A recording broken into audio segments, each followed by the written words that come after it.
Hi everyone, and welcome to Orthopedics on Call with Dr. Tony Falvello. Interesting topic today, osteoporosis and prevention of hip fractures. Now, there are some myths out there, folks. Osteoporosis is not serious enough for me to worry about. How about this one? I'm a healthy person. I do the right thing, so I'm not at risk. How about this one? I'm too young to worry about osteoporosis now, and it's too late for me to do anything about osteoporosis. Well, folks, I think this is a very interesting topic. Osteoporosis right now in this area in most areas is a common thing. What is osteoporosis? Basically, it just means a loss of bone density, and the structure of the bone actually changes in such a way that the strength just isn't there. And it is a very common problem here in our area, particularly as we have an aging population. Now, when does this start? When does osteoporosis really start getting an effect? It can start at any age. It's most commonly seen in postmenopausal women, and that's usually when it begins. There are different things genetic tendencies towards osteoporosis. For example, if you're white and particularly Hispanics, they have a higher rate of osteoporosis. Okay, and it all relates to the bone. Okay, Yeah. So are your bones healthy? How do we know that?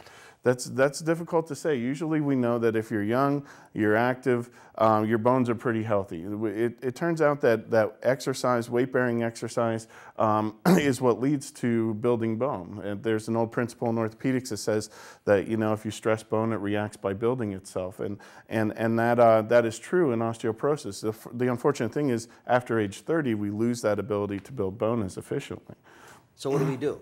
Well, the treatment for osteoporosis really begins with the family doctors, and the family doctors in this area are excellent at treating it. There are medications that you can do. There are just simple lifestyle adjustments that you can do in terms of, doing a little bit more weight-bearing exercises, getting out and walking, certainly making sure that you get the appropriate dietary intakes of calcium, vitamin D, and those things are really appropriate. Okay, so now the most important thing, before we'll talk about a little bit about prevention a little later on the show, but let's talk about detection. Detection is simple, actually, for osteoporosis. There's after a certain age, particularly after age 50, if you're at risk, or your family doctor determines you to be at risk, they can do something called a DEXA scan. A DEXA scan is a simple and easy test, and it tells us the density of your bone. It's not invasive at all. You basically just lay on a table, you have this scan done, and then what it does is it compares you to what the normal bone density would be of say, a 19-year-old person of your sex. And if it turns out that your bones are 2.5 times less than what the normal would be, that qualifies you as having osteoporosis.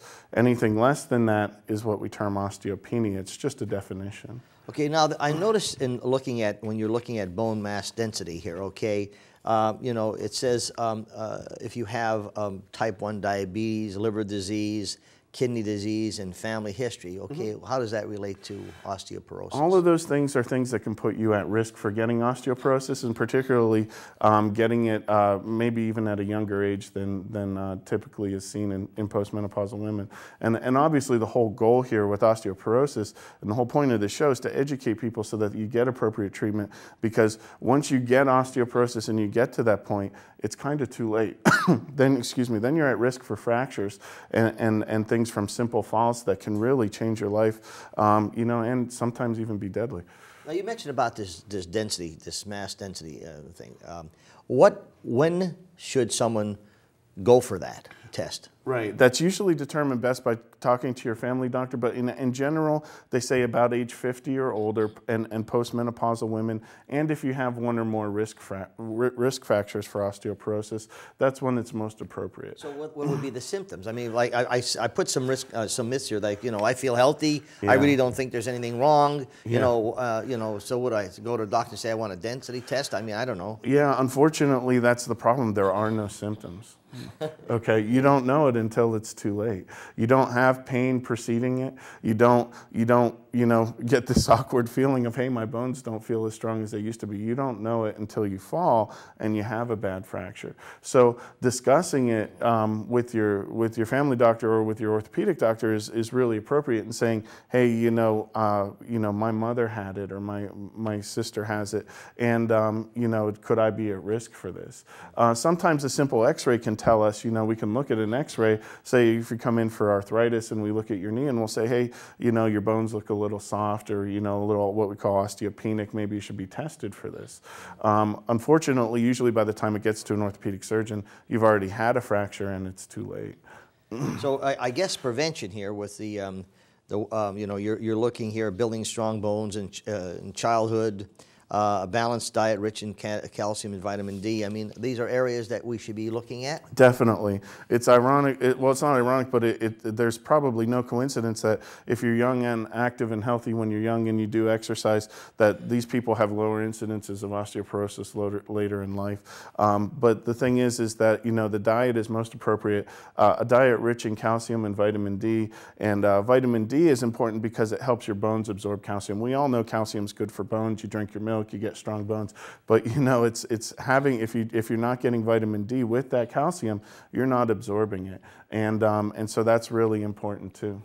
I think you'll find most people are low in vitamin D. That is very true, and actually you bring up a really good point.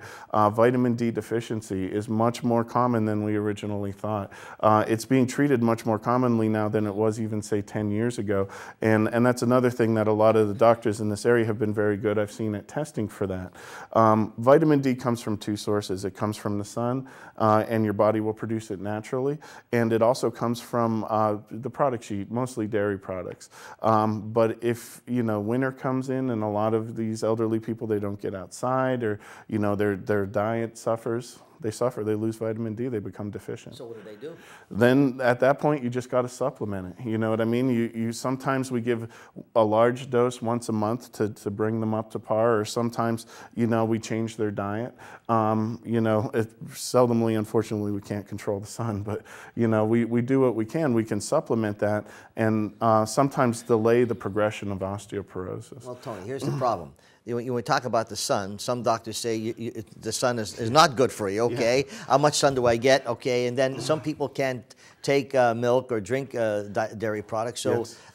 And from the statistics I'm hearing from doctors, 80% of their patients have a vitamin D deficiency. It's high, yeah, it's very high, and so that's when it becomes most appropriate to then, you know, you got to get them some supplementation, that they're taking it orally, and that is instrumentally important in the treatment of osteoporosis. So probably when they're going for their health exam to get blood work, blood work will determine, you know, how deficient they are in vitamin D. Absolutely. That's when the doctor could say, look, we need to get you on supplements, or you need to do this and this and this. Exactly, and a lot of my patients, when they come to me, they're already on supplements or they're on prescription medications for osteoporosis.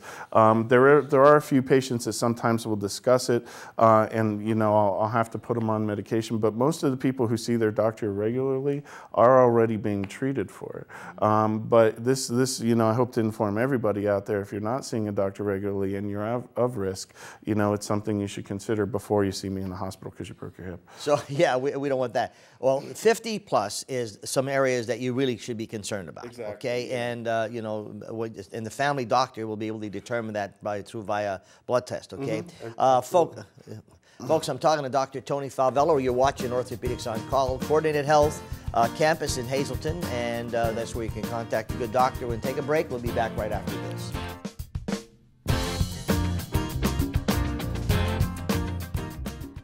Whether you're an athlete missing an important game or a grandparent struggling to keep up, nothing is more frustrating than being sidelined from your own life because of pain. Dr. Anthony Falvello can take care of your orthopedic problems and get you back to living your life faster. As Hazleton's top orthopedic surgeon, Dr. Falvello caters to the needs of the greater Hazleton community, where he was born and raised. Dr. Falvello provides exceptional care in all areas of orthopedics, ranging from simple sprains to more complex conditions and procedures. Dr. Falvello, orthopedic care from a name you trust. Welcome back to Orthopedics on Call with Dr. Tony Falvello. Folks, you can contact Dr. Falvello at 861-8220. That's 861-8220. and you will be able to get in contact with him. Interesting topic today, osteoporosis and the prevention of hip fractures, getting back to osteoporosis, okay?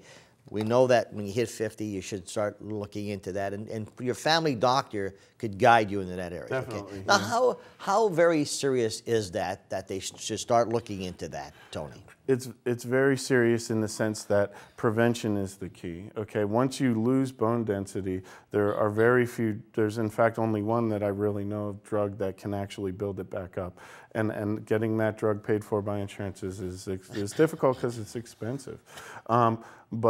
So you know, finding out that your bones are changing and getting soft and you're getting to osteoporosis, it's a time. It's one of those, you know, you got to do it ahead of time. So I highly recommend if you're 50 or plus, you know, you just got to get to the doctor and get your blood work done. So one of the things that that helps is calcium. Okay, yes. Let's talk about calcium, and then I have another question about calcium. Calcium, of course, is the essential building block of bone. It's the mineral that we all use. And we all think of bone as kind of this skeleton and this brick-like structure that supports our body and everything, but it's not. It's very much a living tissue. In fact, you turn over your entire skeleton once every 7 years. So, you know, the bones that you have now, you had with you 7 years ago, but not 8. That's what the general research shows. Calcium is what is turned over. Unfortunately, after age 30, you deposit less calcium than you turn over, and you start to lose that density and that thickness in the structure of bone, which of course leaves you at risk for hip fracture and other broken bones. Now, I always have a concern about this. We talk about calcium, and we know the American diet is, forget about it, okay? Yeah. There's no such thing as 3 meals a day, and who runs and gets a fast food here, fast food there? I mean, they tell you that, you know, and here it says like low-fat milk, you know, broccoli, cheese, and, you know, anything with calcium. Okay, but when we have shows like this and we talk about supplements, some people then, they go and buy calcium and take it by the, you know, tons of the big vitamin D. You know, what's the limit here? Like, what should they be taking? Because we all want to make sure we get the proper supplements, unless you're one of those fortunate people that are eating balanced meals every day and you're getting all your supplements, which is the ideal thing, but forget about it. It's not happening. Yeah, it's not common. You're right. I mean, the average person needs about 1,000 to 1,300 or 1,500 milligrams of calcium a day. Now that's an average adult, young adult in good health with good bone structure. If you have some degree of osteoporosis or osteopenia, your bones are softening, you could need 1,500 2 to 3 times a day. And actually your family doctors can guide you on that too. But the key here with calcium, like we hinted at before, if you're not taking it with vitamin D, you're not absorbing it. So if you don't have enough vitamin D in your system, you could take all the calcium in the world, it's not reaching your bones. You're killing me, Tony. I'm sorry. You're killing me. Okay, so now we have to balance the vitamin D with the calcium. Right. So what is it, 1,500 for D and 1,500 for calcium? Or what? General rule is 1,505. That's a number I tell my patients. 1,500 of calcium with 500 of vitamin D. And the good news is it's sold as a unit. It's sold with both of them in it. No. And that's the way that you want to get your calcium. I noticed that I take the PRNs, the omega-3s every day, the fish oils, I've been taking them for years. And I noticed that they now have vitamin D in the fish oils, the omega-3s, the PRNs, okay? And I have to look at that. And I do take some supplements, okay? But the point is you make sure it has to be balanced. Some of the other things that I want you to, folks, skim milk, low-fat yogurt, cheese, chocolate, pudding. Okay. Yeah, there are good tasting foods out there that have calcium. Is that right? So how about a Hershey chocolate bar? You know, well, chocolate, in that sense, not as much, but yeah, but yeah, there's some in there. There's some in there. Get a chocolate shake. That'll be better for your chocolate calcium. Shake, milk, okay, and of course, you know, ice cream and frozen yogurt, okay, tofu, sardines, salmon. You know, my wife's gonna love this. She eats all of this stuff, okay. Vegetables. You know, broccoli, other foods, it says vegetable lasagna, cheese enchiladas, cheese pizza, and calcium fortified orange juice. That's the big one. That's where everybody goes for their calcium, is their orange juice. And now you even, you know, buy calcium or buy an orange juice with calcium in it. And as long as you're taking your vitamin D, you're getting a lot of that. So, okay, so once again, folks, we have to understand that you have to combine the D with the calcium, okay, to make things work, okay? Yep. 1,500 of calcium, 500 of vitamin D. Yep. Per day or every 3 times a day? I say, well, if your bones are, if you're in the class of osteoporosis or having soft bones, 2 to 3 times a day. 1,505, 2 to 3 times a day is generally what I tell my patients. The needs increase and decrease throughout your lifetime, but you know, if you're at risk, if you're after age 50, that amount of calcium and vitamin D certainly isn't going to hurt you. If you don't need it, you'll excrete it, and you know. Can I overdose on this? Oh, you'd have to take an awful lot. Well, you can. You can overdose on pretty much anything. You have to take a lot of calcium, a lot of vitamin D. Yeah, okay. that much. What if I'm excessive and I am using 3 or 4 times the amount of times? What will happen? Will my body tell me this?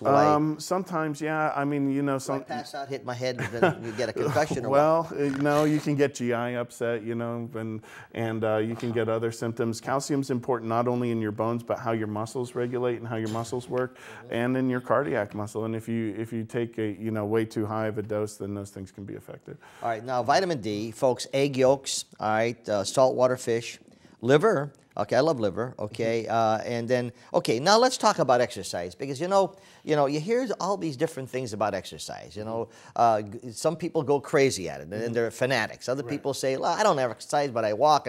I mean, moving around.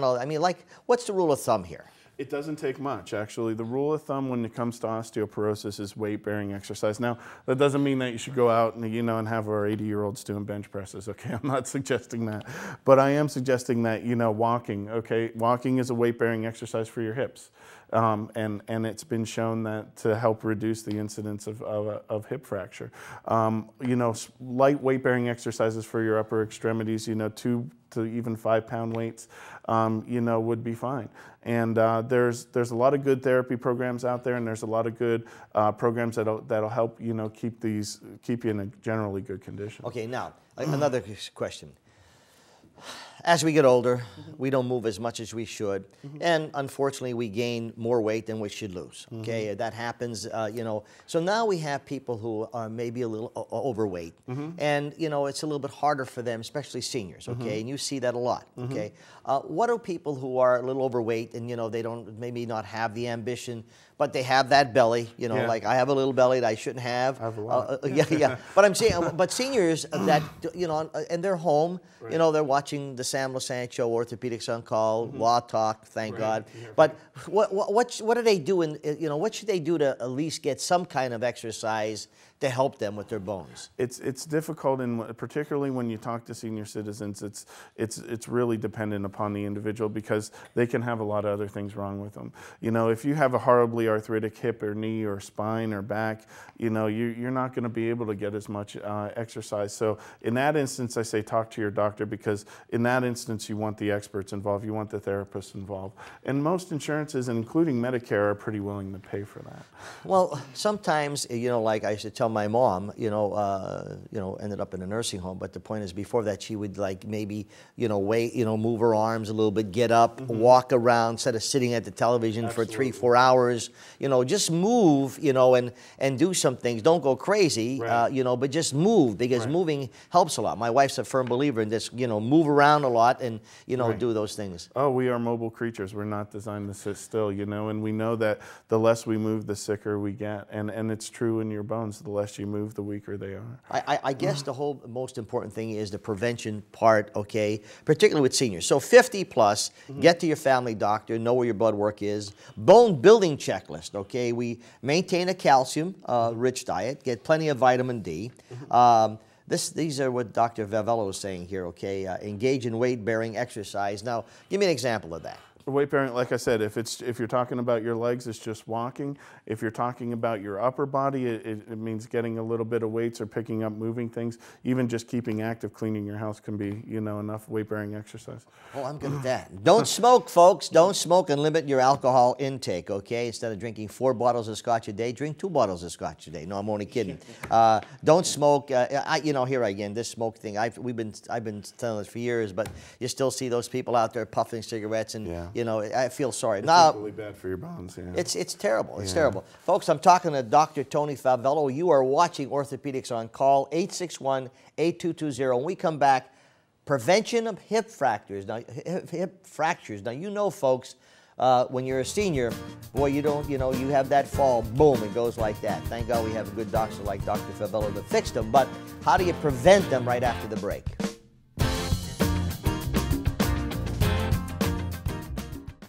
We live in a fast-paced, on-demand world where everything is available at a moment's notice. Now your healthcare can be on demand as well. Coordinated Health, the name you trust for superior care, now offers care on demand, where you can walk in, no appointment necessary, and receive immediate care for all non-life-threatening emergencies.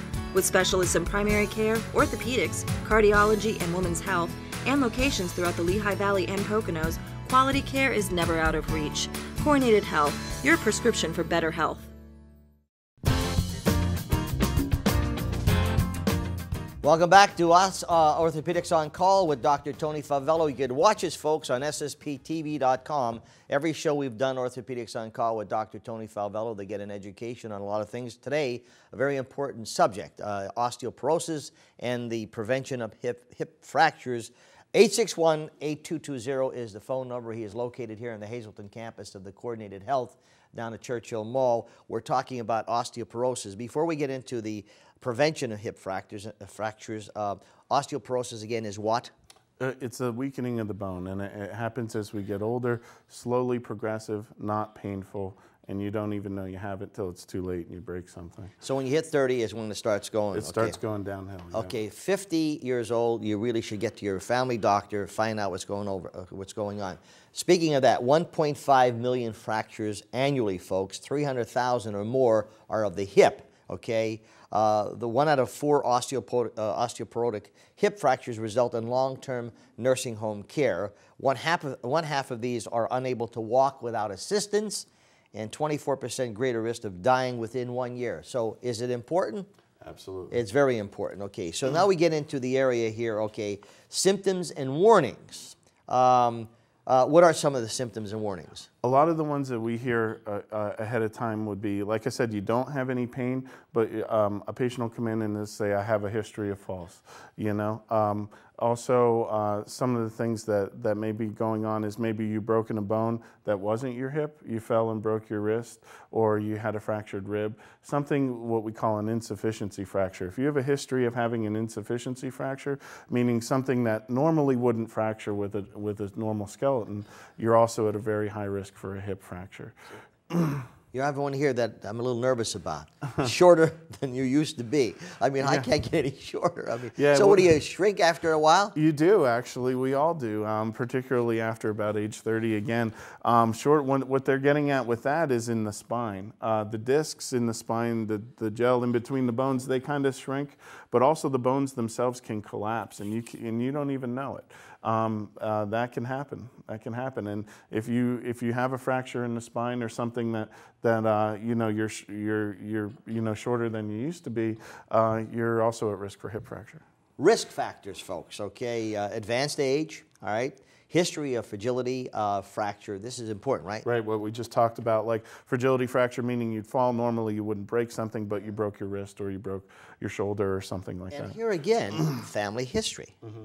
That's really important. We know that ethnicity is important. Hispanics, Caucasians, and Asians are at the most risk. But also, if you say, hey, my grandma broke her hip or she broke both her hips, and watch out as you get older, because it can be genetic. All right, now let's talk about how do we prevent hip fractures, because I don't have to tell anybody who is experienced in their family a hip fracture, okay, particularly as seniors, it's sometimes a nightmare. How do we prevent those? Prevention is the biggest thing that you can do is get to your doctor early enough, like we talked about before, to slow the progression of osteoporosis. The medications that are out there, Fosamax, other what we call bisphosphonates, calcium with vitamin D, the weight-bearing exercise, all those things are done, and they generally will not rebuild bone, but they will slow the decay or slow the progression of the bone loss. That's most important, because once you get to that classification of osteoporosis, it may already be too late. Now, there is one medication that builds bone. There is. It's called Forteo, and it is an interesting new drug. It actually works on the DNA level. It's an injectable drug because if you were to take it by pill, your body would digest it. So like insulin, you have to inject it. But it does actually, over 2 years, and it takes about 2 years, will rebuild bone. It's very difficult to get approved for with insurances, and it is very expensive. But hopefully that'll become more available to people as time goes on. Sometimes lifestyles, again, are important, okay? And sometimes we're talking about you want to enhance the bone density through exercise, vitamin D, calcium, but protecting the hip from impact. Yeah. That's an interesting one. It is interesting, and the funny thing is, if you look at the research on that, boy, does that work pretty well. It really does. If we had nursing homes were more aggressive with hip protectors and things like that, now it sounds silly, like I'm going to put grandma on football pads, but I mean, it's not quite that bad. They have things that slide on. Put grandma in football pads. Yeah, no, not really. But they do have things that slide on. Of course, they can be a pain in the butt for going to the bathroom and that kind of stuff. But I'll tell you what, they work. And there are newer technologies coming out that have been made that in people who are high risk, if you could get these hip protectors and get them to wear them, you could reduce the rate of hip fracture by as much as 25 to 50%. Now, you know what I think is funny? Yeah. You walk in the house and Maria tackled you. Yeah, right. Okay. Well, she would tackle me regardless if I did something wrong. Maria's their grandmother. But hip protectors, I think, are important. Yeah. Just as long as your grandmother or grandfather don't tackle you when you come in when they have the hip things on. But and they're available, hip protectors. They right? are, yeah, and they're very underutilized because of the nuisance that you have with going to the bathroom, and particularly if it's a person who unfortunately doesn't have their mind with them, they may try and take them off, and that type of thing in the elderly population. But if you know that you're at risk, let's say, and you're working to try and reduce your chances, it's something to consider. Well, so when should I consider looking at hip protectors? Hip protectors, I think, are most important if you fall into that category. You defined as osteoporosis, you've taken your medication, you've done everything you can, but you're still very, very soft bone. At that point, particularly if you're at risk for fall, you should consider it. Osteoporosis, folks, and the prevention of hip fractures is the subject that we're talking about with Dr. Tony Falvello. This is called Orthopedics on Call. We welcome any questions you may have. You could always email me at sam@ssptv.com. That's sam@ssptv.com. Dr. Falvello's main office is here at Coordinated Health, which is in the Hazleton campus at Churchill Mall. His phone number is 861-8220. But again, Tony, I think the biggest thing here is prevention. Yes. And knowing the proper diets, okay, working at it. I guess probably when people get older, they say, hey, look, I want to enjoy my life now, and I don't care. I'm going to drink, I'm going to eat. Unfortunately, it's the reverse. It is. You got to really be more careful when you're getting older than you are when you're younger. And I got to tell you, I see so many hip fractures here because we have that aging population, and it is very unfortunate that most people, after they break a hip, they usually go down a level in their functionality. So like if they were walking without a walker or with a cane before, after a hip fracture, they usually do walk with a walker or cane. And it's somewhat preventable. All right.